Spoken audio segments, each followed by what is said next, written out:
Hello, my name is Nickless and I co-own AB Beauty Consultancy with Bonnie Platts. We set up our consultancy and recruitment business in October 2019.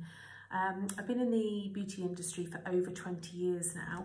I've done spa management, I've done sales, I've done training, I've done my teacher qualification, and then most recently I owned Lavender and Stone Beauty Rooms, which I founded in May 2007. I started with one salon in Harpenden in Hertfordshire, and I built this to 4 salons over a 12-year period. I employed over 44 staff, and I ran this business and built this brand for 12 years, which I sold in May 2019. So building a brand and running a wonderful business with wonderful staff was just, a really fabulous time for me within the beauty industry. One of the things that when I had my business was recruitment and staff and finding the right staff. And I think this is something that's so important within your business. So I've come here today to talk to you a little bit about recruitment. And that's one of the reasons that Bonnie and I have set our business up as well, because we understand that recruitment is quite hard within the beauty industry and finding the right people. And it's so important to find the right team, because your business certainly doesn't work without the right team. You've got to look for professional and passionate staff. I think passion within a staff member is so important. You want them to, and also you need to retain them. So the recruitment process can be really long. I mean, it depends, at the time that you're recruiting and everything. But when you've got that amazing staff member, the really important thing to do from then is to retain them. So within our business or within your business, you need to have like a retention scheme. So ways that you're going to keep staff once you have recruited them.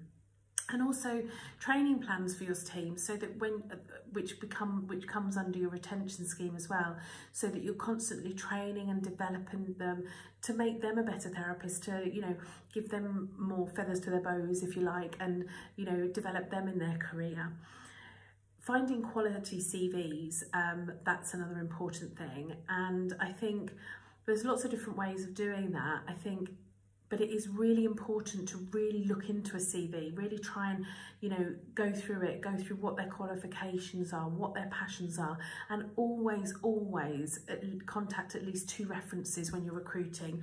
I think it's all too easy to be really busy and kind of think, oh, well, they've got a great CV, but I think actually talking to somebody else that has employed them before is invaluable to recruiting really good staff. One of the things with recruitment in the last sort of couple of years, and I've spoken to colleagues and whatever in the industry, is people not turning up for interviews. So I think, try and protect yourself against that, because your time is valuable. Confirm the appointment, confirm the interview, and make sure the candidate knows exactly what is needed from them. I think, one thing that we do within our recruitment business is we talk to the candidates and we ask them to make sure, I mean, obviously at the moment, everything's done by Zoom, the interviews at the moment. So look professional, make sure that you've got something nice, or make sure that you've done your makeup and your hair, and that you've looked at the business on that, looked at the website of that business, and you understand their business and you know what products they use and what treatments they offer, so that you're going into the interview being knowledgeable about, what they offer and what they're looking for. Because I know as an employer that if somebody came on and knew about my business and had done some research, then you know that they've got a bit of passion in them. So I think with the recruitment, I'm kind of looking at both sides, from an employer and an employee side. You need to always do a trades test when you're recruiting in the beauty industry. It's not enough to see on paper that they've got MVQ2, 3, 4, Cedesco, CIBTAC, whatever their qualification may be. You need to make sure that you trade test them. And we would recommend when you're recruiting that you trade test some waxing, a nail paint, a massage, and maybe a facial, so that you get the different qualities within each treatment and you can see exactly what they're good at. Also, you may get a therapist that's really strong in massage and not particularly strong in waxing, and if you're a salon that offers everything, you really need somebody that is good at everything unless you've got time to put in training, but then at least you know where their training needs will be. You need to recruit staff that you know are going to give your business 100%. I think I mentioned a moment ago, a business does not work without great staff. So I think the importance of getting your recruitment correct within your business is like invaluable in so many ways. I think there's so many different things to look at, but we talk about passion, we talk about professionalism, and also attitude. You want somebody that's going to come in your business and want to work and want to do well and want to develop. When I sold my salons in May 2019 and looked at what I was going to do next, I see a real gap for sort of really, really good recruitment. I think it's so important. I mean, recruitment agencies as well, some recruitment agencies charge a lot of money. Bonnie and I wanted to make our business very affordable so that we can build a business with that salon, beauty salon, or that spa, really get to know their business and really get to know the staff that they're looking for, so that we're not just placing one candidate, we can work with them on an ongoing basis and really kind of like whenever they have recruitment needs, we're there to help them, which takes the time and the stress away from them in having to concentrate on that part of their business. We do also look at different avenues. I mean, we have a lot of experienced therapists on our book that might be moving from one salon to another or wanting to go more into aesthetics or holistics or whatever. So there's those experienced therapists that are looking for the next part on their journey. When you're looking at recruitment as well, things to consider are having a relationship with local colleges. I think this is absolutely fabulous. I recently was on a panel for VTCT and we were talking about getting it right in the colleges so that this industry can go from strength to strength. It's so important that the colleges are, looking at what that student needs to then go out into the industry and be able to get a job. So I think the colleges are now doing a lot more to bring great people in as students and, really training them very professionally to then go out into the industry ready. Another thing that you can look at when you're recruiting is possible apprenticeships. I would absolutely recommend apprenticeships. I think if you get the right person, again, with passion and, wants to do well, you can help, you can give opportunity for a start. You can give opportunity to this person that is wanting to go into the beauty industry. And then obviously they have some working time in your salon and the rest of the time at college. But you can also, we used to pick a member of staff. So I would recommend picking a member of staff that almost mentors them, shows them exactly how to do things, shows how an operation works. They wouldn't do paid clients, but they could certainly do staff treatments so that they're working and doing treatments in a proper salon environment. So I would really recommend looking at apprenticeships when you're looking at recruitment. I do think it's important to say that you need a balance. So if you've got highly experienced therapists that have been therapists for a couple of years and then apprenticeships, that's really important so that you've got a balance and a mixture of standards within your environment. I think as a business, you need to evaluate staff levels, and that's what I'm saying. So you need to look at part-time, full-time, what works for your business to maximise your occupancy and manage your staff levels, and therefore manage kind of like your wage percentage, which is obviously very important to have a profitable business. I totally believe staff are key to the success of your business, and that's why I'm so passionate about recruitment and getting recruitment right. I think also going from the side of the candidate, I mean, we talked to candidates about making sure, like I said a moment ago, being prepared for that interview. If you want a job, then you've got to show up in your best self and be the best you can and have the knowledge and the passion and the drive and the enthusiasm for that position. Once you have sort of done recruitment and you've recruited a person, again, I think going back, you need to trade test them, but then talking to them about development plans and staff development training and things that you have within your environment. Now, recruitment can be really time consuming, so having a strategy for this is really important. You need to know who you're looking for. Again, we've just talked about that briefly, whether that be a very experienced therapist, an aesthetic therapist, a college leaver, an apprentice, somebody that's been trained for a couple of years, what qualifications you're looking for. So are you happy with MVQ2? Do you want MVQ2 and 3, or do you want MVQ2, 3 and 4?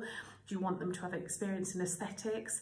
So know what qualifications that you're looking for. Know what hours that you're wanting to offer, and also what your pay structure is and your commission. I think commission's a great thing for people that are driven by money and want to strive to do better. So looking at that, training opportunities, and also understanding what level their customer care is at. So when you're doing your recruitment process, there's so many different things to look at, but obviously within our industry, it's so important that their customer care is absolutely second to none, because it's just, you know, the minute that client comes through your door, you want to know that that client is getting the most absolutely wonderful customer journey, to be from the phone call. So when they phone to make the appointment, to when they arrive at the salon, to when they have their treatment and arrive in their treatment room, to the recommending and the rebooking, everything, that client journey is absolutely 100% perfect. I take recruitment really seriously, and the process and the impact that this has on your business, to me, is a game changer for beauty salons and spas. So a couple of recruitment tips that I would sort of give. I would also always look and always recommend looking to promote employee referrals. So if you've got a team in your salon, and you can say to them, look, we're looking to recruit part-time, full-time. Do you know anybody in the industry? I think there's nothing better than word of mouth and referrals. So certainly look at that. I would certainly look at that. Prioritise the candidate's experience. So be ready for these interviews as an employer. You know, what does your business offer? Why should this person want to come and work for you? Write a great job description. I think job descriptions when you're doing your recruitment process are so important.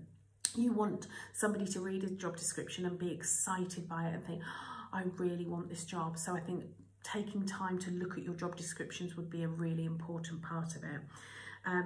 Value the quality over quantity. I think when you're growing a business and you need staff and you think, oh, we're short-staffed, you know, it's all too easy to think, okay, well, she was okay. Never, ever, ever. Always make sure that that person is perfect for your business. Ask great questions at the interview stage. So really, you know, sit down and look at what questions you have for your interview, and make sure that they're challenging but professional, and also you're going to get the information that you need to make your decision on that candidate. Have rewards and benefits in your business. I think, you know, we're in an age now where, obviously, especially during the pandemic and when we come out of the lockdown and everything and the beauty businesses start back up, I think, you know, wellness within your environments are really important. So maybe look at what you're offering for your staff wellness within the environment as well. I think also when you have done your first interviews, always do a second interview, whether that be with yourself or another member of your team. And I would always get that, I would always recommend having that person in your salon or in your spa just for a couple of hours to meet the team, have a look round. You know, you'll get an idea of what their work ethic's like and how they mix with the rest of your team. So I think that's really important as well. And I think also have a look at the initiative of that employee. I think you want your team to have initiative, so kind of ask challenging questions towards that as well. Now there's lots of different recruitment methods. I think direct advertising, employee referrals, like we just said, is one of my favourite ones. Promoting in-house, so if you're looking for a senior therapist, have you got any junior therapists that you can move into that position before you recruit for that position, and then you can recruit for so you know, developing your team within your environment rather than just looking outwards for a management role. Is there anybody that is in your salon that can be promoted? And then obviously recruitment agencies. I think if you're time poor within your business and you need a constant recruitment drive, I think using a recruitment agency like mine and Bonnie's AB Beauty Consultancy is a great way to build a relationship with us, and we know your needs, so that whenever you have a recruitment need, we can help you. And then obviously social media. Social media is fabulous. LinkedIn, Facebook, Instagram, all fabulous platforms for recruitment. Generally, January and February are the best months for recruitment. I think new year, fresh start for an employer and an employee. So I think, you know, you're not just going to hold off until those months, I know, but I think when you're looking for high quality candidates, we generally do find more CVs at that time of year. And when you're looking to employ, look at the employee, look at the business, and just make sure that is a match. I think recruiting the right passionate people into your business with the same values and the same vision as you will certainly take your business to the next level. So that's my kind of view and opinions and tips and bits on recruitment for today for you. I hope that's helped. As I said, our business is called AB Beauty Consultancy, so please, if you'd like to get in touch with us for any advice. But yeah, I think recruitment is key, especially coming out of lockdown. You know, hopefully all these wonderful beauty salons and spas will reopen, and there certainly will be changes and everything, but getting your recruitment correct is absolutely key. Thank you very much. Bye.